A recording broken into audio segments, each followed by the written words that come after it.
চলে গেলেন Gossip Girl ও বাফি দ্য ভ্যাম্পায়ার স্লেয়ার খ্যাত অভিনেত্রী মিচেল ট্র্যাকটেনবার্গ। বুধবার নিউ ইয়র্কে অভিনেত্রীর মৃত্যু হয়। তার বয়স হয়েছিল মাত্র ৩৯ বছর। নিউ ইয়র্ক পুলিশ বিভাগ জানিয়েছে, জরুরি সেবা নম্বরে ফোন পেয়ে পুলিশ তার ম্যানহাটনের অ্যাপার্টমেন্টে হাজির হয়ে অভিনেত্রীকে অচেতন অবস্থায় উদ্ধার করে। প্রাথমিকভাবে তার মৃত্যুর কারণ জানা যায়নি। মিচেলের বাসায় কোনো অপরাধ তৎপরতার আলামতও পাওয়া যায়নি। তবে জানা গেছে, কিছুদিন আগেই মিচেলের লিভার ট্রান্সপ্ল্যান্ট হয়। সে কারণে তার এই অকাল মৃত্যু কিনা তা খতিয়ে দেখা হচ্ছে।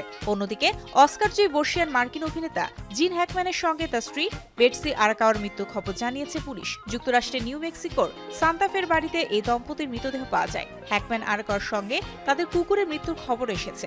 একই দিনে দুই তারকার মৃত্যুতে শোক প্রকাশ করেছেন তাদের সহকর্মী থেকে ভক্ত অনুসারীরা।